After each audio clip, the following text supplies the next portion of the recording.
ஒரு ரகசியம் சூட்சுமமாக முருக வழிபாட்டில் சொல்லப்பட்டுள்ள ஒரு செய்தியை நான் சொல்லணும்னு ஆசைப்படுறேன். ப்ளீஸ்.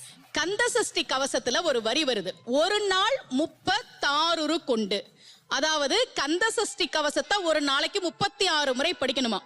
படிச்சா 7 மணி நேரம் ஆகும். நான் படிச்சிருக்கேன்.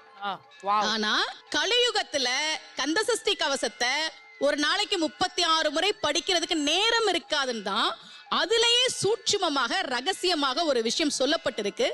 முருகனுடைய அருளால் நான் தெரிஞ்சுக்கிட்டேன். அதை நான் உங்களுக்கு சொல்றேன். ரவண பவச ரரரரரரரா ரிவண பவச ரிரிரிரிரிரி, இதுக்கெல்லாம் என்ன அர்த்தம் நான் தேடி தேடி தேடி முருகன் அருளால் தெரிஞ்சுக்கிட்டேன். சரவண பவ முருகனுக்கான மந்திரம். இதை 6 முறை சொல்லணும்.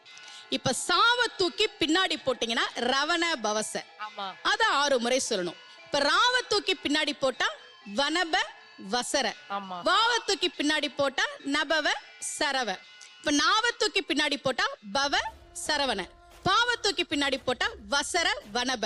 ஒன்னொன்னையும் 6 முறை சொன்னா 6 × 6 36 வரும்.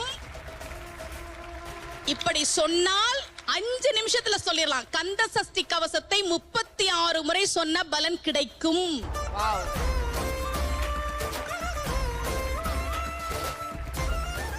இது கந்த சஷ்டி கவசத்திலே சூட்சுமமா சொல்லப்பட்ட விஷயம்.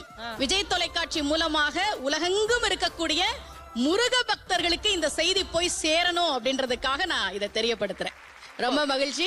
அந்த முருகப்பெருமான் அழகான முருகனாக பழனியிலே அருள்பாலிக்கிறான். அவரை பற்றி பாடத்தான் அழகான பழனிமலை